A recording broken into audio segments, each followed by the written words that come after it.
Jeff Rains coming to you again with Foundation of Civilization in our changing world. And boy, do we have some changes that have been going on in the world this week.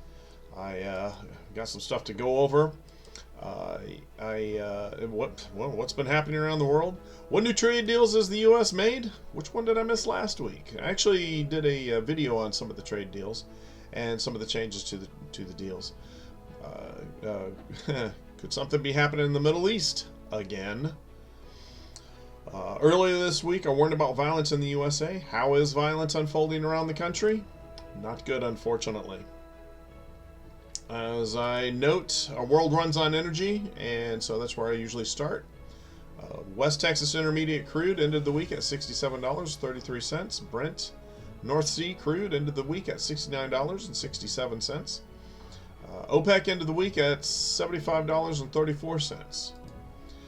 Gold, one of the foundations of our banking system, whether they want to admit it or not, whether they let us deal in it or not, it's still the foundation.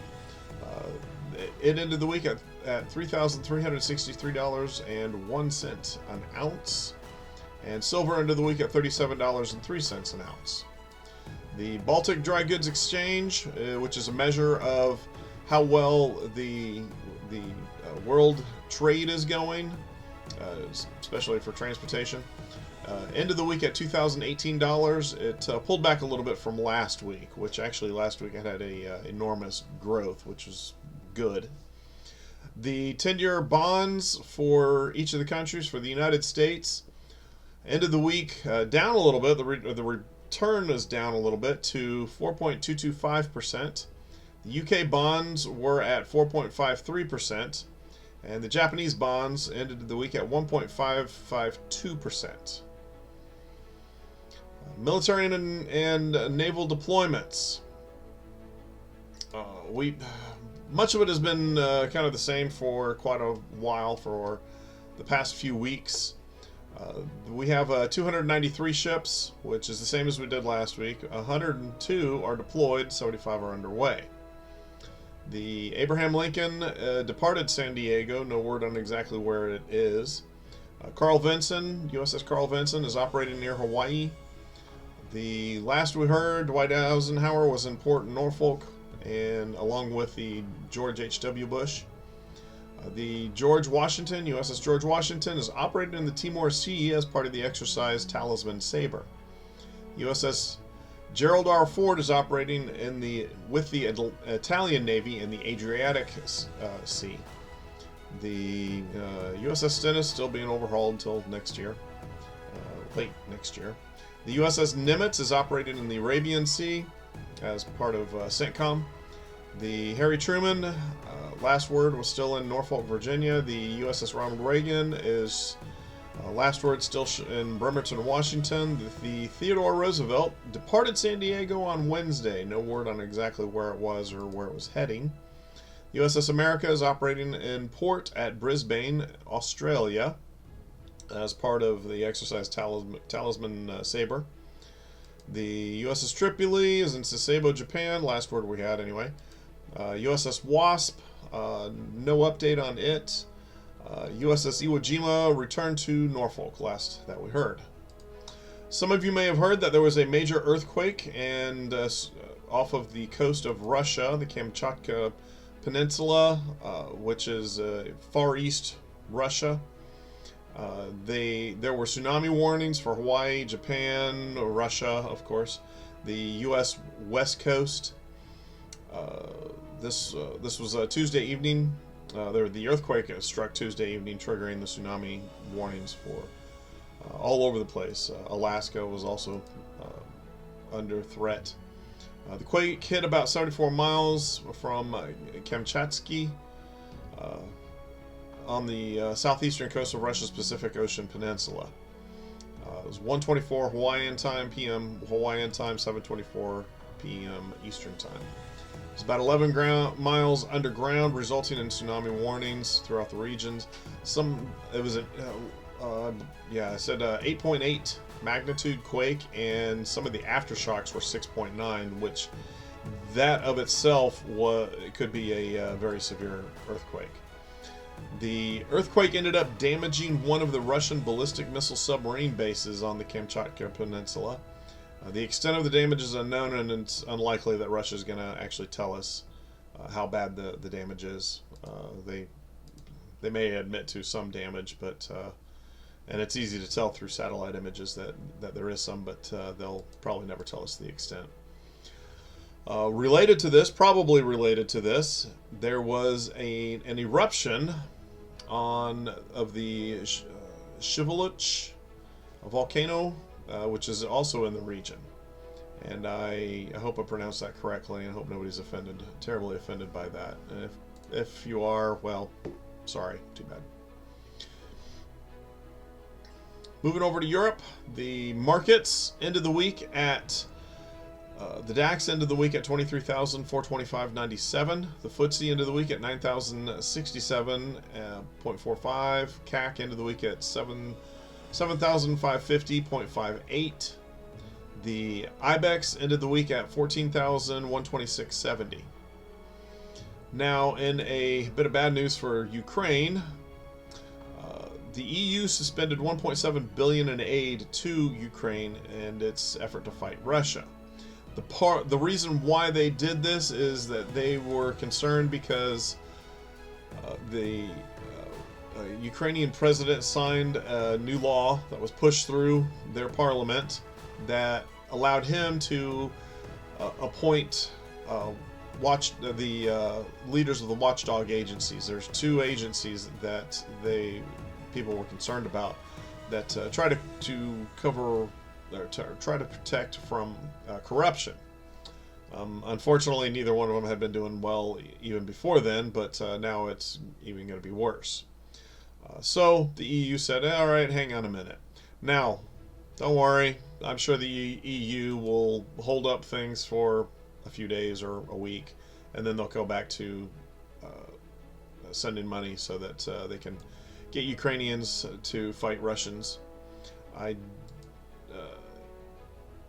The fight between Russia and Ukraine is more important to maintain than it is for them to make sure that watchdog agencies are protected. Russia has had has been running a summer offensive, and that has been turning into an escalating crisis for Ukraine. They're just running low on a lot of things. Russia's ability to continue to sustain this war is really chewing up Ukraine bad. And so far, Europe has not been motivated to get into the war directly, but I'm afraid that is coming. And that's one of the things that they're preparing for, which is why they're building up their defense industry. Ukraine is hitting back. We have some I have some shots from a video of a refinery. I'm told this is Rosneft, a refinery that was struck, and we have it's a huge mushroom cloud rolling off of the facilities. Because Ukraine is having such a difficult time finding people and troops, they are now allowing people over 60 to join their military as the war stretches on. Well, say good news for me, but I don't believe they pay their soldiers very much, if anything at all, especially foreign soldiers who come to play war. Unfortunately, it's very serious, and a lot of people are getting killed because of it. Russia, in retaliation for all of the rhetoric, and actually in retaliation for a lot of things, is discussing deploying the Oreshnik intermediate range ballistic missile to Belarus and to Venezuela. There's been a lot of heated rhetoric that's been going back and forth between the United States and between Russia, especially between their leaders.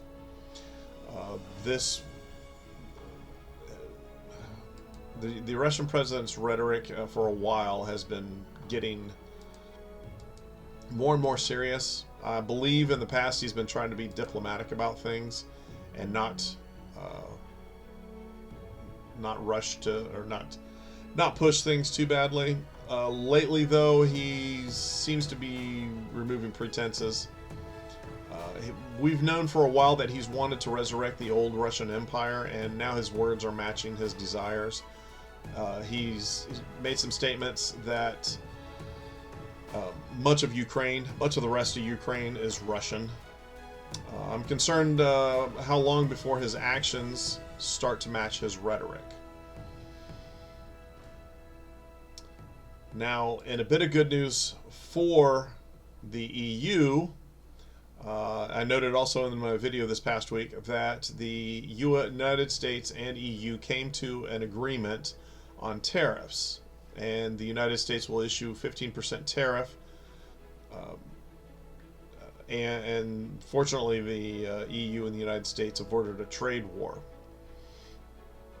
And the 15% tariff is to cover embedded costs, cost of meeting European standards, and VAT taxes, things like that. Now, I've been noting that across Europe, actually mostly across the United Kingdom and Ireland, but some other places across Europe have been having protests on immigration, the unfettered and many of the immigrants, unvetted immigrants. And the problem is that the immigrants are coming in and they're not assimilating into the culture of, their host countries. And in some cases, you have some immigrants that are creating problems. So protests have been erupting across across Europe and across the United Kingdom. In southern Spain, there were a few people that were killed by immigrants, and the Spaniards said, all right, we've had enough. In Milan, Italy, there were protests. Leeds, Manchester, Norfolk, Portsmouth, United Kingdom, and 100 cities in Poland, they all got out and protested and said, hey, we're not taking in unvetted immigrants. In fact, I think in Poland, they're pretty much just saying we're not taking in immigrants at all. Over in Asia, the Nikkei ended the week at 40,843.41. The SSE ended the week at 3,563.03. The Hang Seng ended the week at 24,519.77. The BSE Sensex ended the week at 80,745.63. And the Nifty 50 ended the week at 24,570.80. Now, which trade deal did I miss earlier this week? That would be the deal between the Philippines and the United States. Both countries' agreement called for a 19% tariff on goods the U.S. imports from the Philippines. And that's paid by American businesses, while American goods shipped to the Philippines won't be charged a tariff. Now, in an interesting development, as China continues to try to push its way into the South China Sea, into the disputed areas, we are finding more and more cooperation between the ASEAN nations, between many of the nations in Southeast Asia, or just Southern Asia. In particular, the Indian Navy sent warships to Manila and the Philippines. They sent the INS Mysore, a destroyer, that's a guided missile destroyer. The INS Kiltan, an anti-submarine warfare corvette, and the INS Shakti, a fleet tanker. They're all slated to take part in a joint sail from August 4th to the 8th, including in water. And this is the interesting thing. They plan on going through waters contested by the Philippines and Beijing.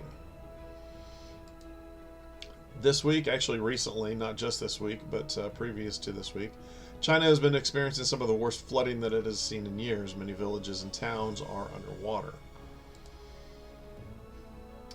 India was looking like a new partner for the United States. However, they've decided to continue buying Russian oil.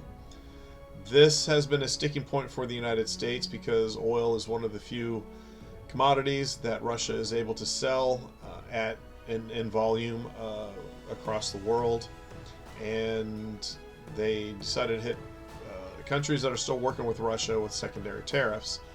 In this case, India was hit with a 25% tariff. And this is after we agreed with India to some of our companies would shut down in China and move to India. This week, Pakistan has sentenced to prison 108 members of a ex-prime minister's party for they sentenced them to prison. This is for their involvement in protest against the military in 2023. Now, in Bangkok, Thailand, 5 people died on Monday after a mass shooting at a popular seafood market in the South Asian country's capital. Terrible tragedy that they had happen there.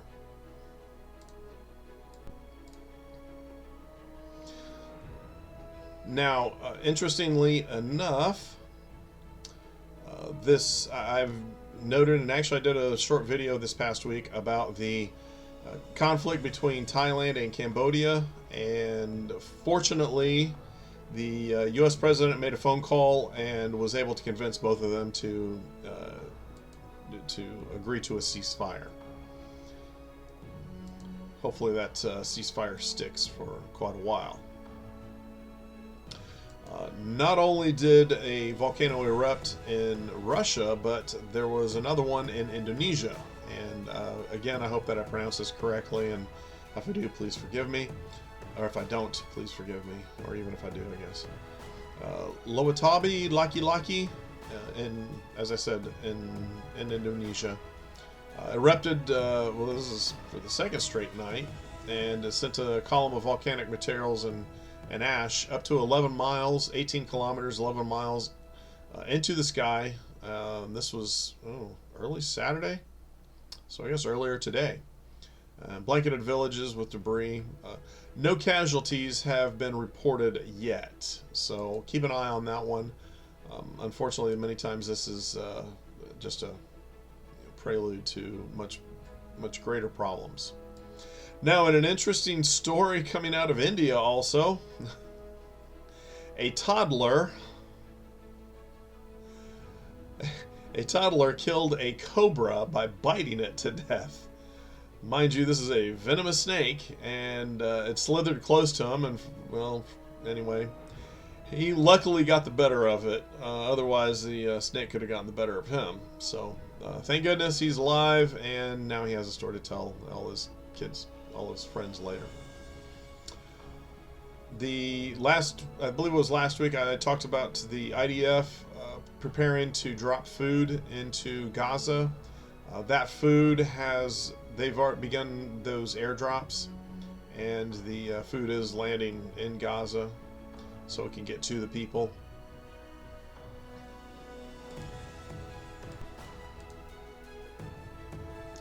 Houthi rebels have warned people that ships associated with Israel are going to be attacked. They will initiate their attacks again. We'll keep an eye on that to see how well it works. Last time they made this announcement, the United States and had a number of ships in the area. This time we don't have any, thank goodness. The Iraq came out and made a statement that they prevented 29 attacks by Iran-aligned militias. This was during the Israel-Iran war, like I said, according to one of their prime ministers. Now, there is something that is going on right now that I think we need to pay attention to, along with earthquakes, tsunamis, and everything else. Ships are starting to back up along the Straits of Hormuz, on either side of the Straits of Hormuz. The Straits of Hormuz are at the south end of the Persian Gulf, and there is a very narrow area there that makes it easy for Iranians to conduct operations to attack shipping as they go through there. The ships, especially 20% of the world's oil goes through the Straits of Hormuz, and the ships and the insurance companies are refusing to support the ships or to insure the ships, and so the ships are not wanting to take the risk that they might be attacked, and the Iranians confiscate the materials that are on the ship, or they might sink the ship. Now, one of the reasons why this might be occurring is because recently Israel and the United States have been discussing entering Gaza and removing the current residents and shipping them somewhere else, some other location in the world. If they do this, Iran is not likely to be too happy about it and could cause problems again. Iran could start launching attacks again. Over in Africa, troops from Uganda and South Sudan clashed along their border, and there was a firefight, left 4 people dead. A Ugandan military official said on Wednesday that tensions flared over a border demarcations. 3 South Sudanese soldiers were shot dead by Ugandan forces who retaliated after one of their soldiers was killed on Monday. The firefight occurred in a remote part of northwestern Uganda known as the West Nile. This was when South Sudanese soldiers crossed further into Ugandan territory, set up camp, and refused to leave.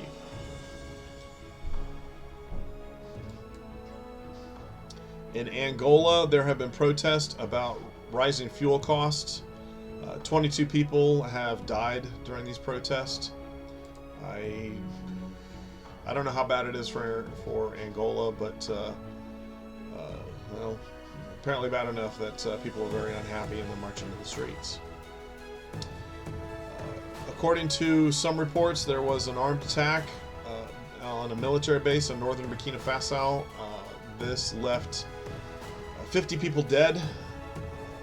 This was from the Jamaat Nasser al-Islam wal Muslimin group, JNIM. They're suspected of carrying out this attack on a base in Dargo in the Bulso province in the northern region. And 2 sources spoke to the Associated Press on conditions of anonymity because they feared repercussions from the military. They claim that 100 militants attacked and that the gunmen burned and looted the base after the killings. Now, the military government has not admitted or acknowledged the attack yet, not publicly anyway. In a terrible incident, there was an attack on a Catholic church in eastern Congo, in a town called Komanda in the Ituri province, and this was an attack by ISIS-backed rebels and on a Catholic church. 34 people were killed, and the church was burned. A lot of this has been denounced across the world. It's a very, very sad situation. In the Americas, the Dow Jones Industrial Average ended the week at 43,591.24. S&P ended the week at 6,236.45. The NASDAQ ended the week at 20,649.99. The global baseline tariff rates stay at 10%, but the U.S. president has decided to punish Canada and raise their rates. They're actually going from 25% to 35% now. Down in Mexico, a faction of the Sinaloa cartels known as Los Chapitos is joining forces with the Jalisco New Generation cartel in a partnership that experts are calling a super cartel.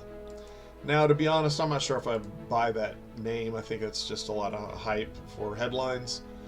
That just means that there's a transition and changing in the way that things are functioning and running, and probably some consolidation of the cartels. Now, an interesting note that I found out this week also, Mexican cartel members, actually traveled to Ukraine and fought with Ukrainian forces so they could get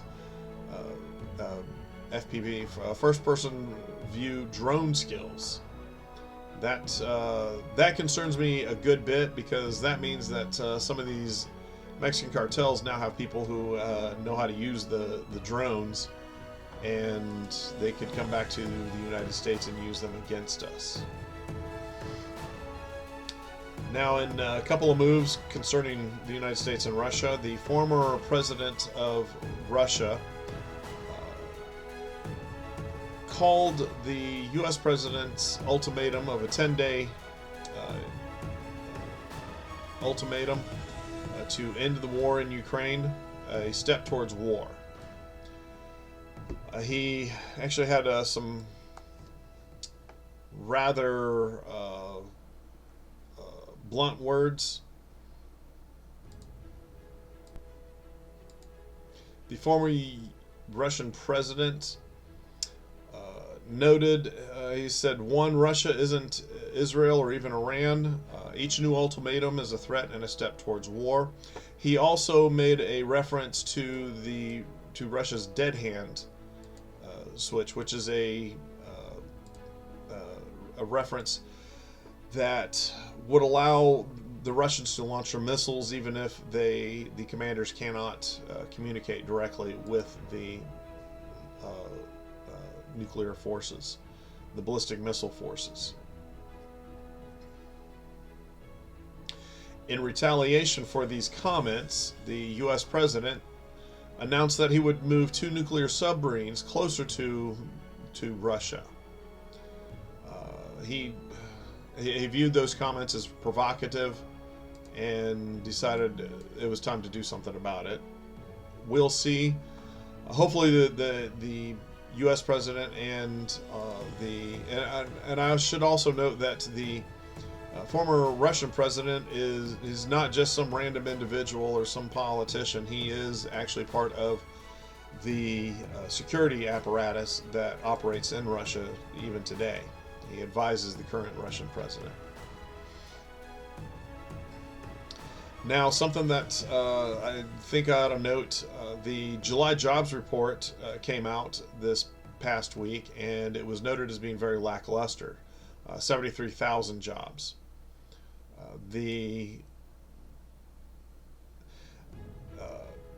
After the report came out, the U.S. president fired the official who released the report. Now, I agree with him on the firing, but I think it should have been done probably several months ago, not now. Immediately after a bad jobs report. And the president was concerned because he's like, the data doesn't add up. Well, okay. The data hasn't added up for a while. Last year, every month was revised down. And after a critical review of past years, total jobs created went down 818,000 for 2023 and 2024. This was noted, was it July last year? The bigger problem is that the numbers, the problem for right now is that these numbers may be accurate, at least for now. The material that was being shipped from overseas, and when the U.S. president announced that these tariffs were going to go into place, all that material is probably used up now. It's hit the factories, it's run through the system, and the factories are slowing down. I know my factory has made some slowdowns as a result of some of those things, that material not making it to us. More importantly, not making it to our clients. Now, replacing that material is going to take some time. The the manufacturers are going to have to ramp up their factories, and it could be several months before things get back to normal. After their factories are able to ramp up production again, things should recover and probably take off. The jobs report I expect will be doing tremendously well, but that depends on a number of factors, and we're just going to have to wait and see how that all unfolds. A bit of good news is that the U.S. economy grew at a 3% rate for Q2. This is a better than expected pace, even as those tariffs are hitting and slowing some things down. Now, this past week I did a video warning about violence, and when I opened this video I asked about violence this week. Violence has not let up, not yet. We've experienced some very serious incidents across the nation again this week. Here are a few of them, and I know I'm not hitting all of them. We started, actually I noted this, this week, at a Walmart in Michigan, Traverse City, Michigan. 11 people stabbed, 6 critical, 5 serious. And I apologize, I haven't had a time to do an update and check and see how those people are doing now, but that was the video, or that was the incident that told me something is off now. There was an incident at Devil's Den State Park in Arkansas, where I can't believe this, but it was a teacher. The guy was a teacher who attacked 2 parents, murdered them in front of their 2 young daughters. The attacker's name was Andrew James McCann, 28, and he admitted to killing Clinton David Brink, 43, and his wife Kristen Amanda Brink, 41. This was last Saturday. This past week also, a Virginia City Councilman was doused in gasoline and set on fire. According to reports, this was a personal matter. For some reason or another, they decided to get into an argument and fight with each other, and, well, one of them was seriously burned. There was a mass shooting, 4 people killed in a bar in Montana. The one incident that really concerns me all this week is that of a ambush in Seattle, Washington.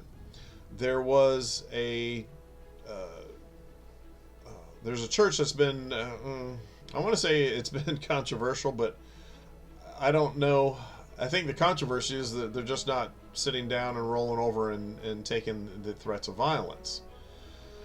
But the assailants waited and ambushed and ended up killing a young father, 28-year-old man, and this was at a church near the University of Washington. The church involved in this incident and previous incidents is called Pursuit Seattle Church.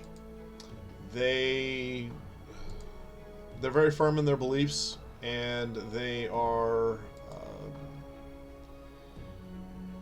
they've been promoting themselves and trying to promote Christianity in the area.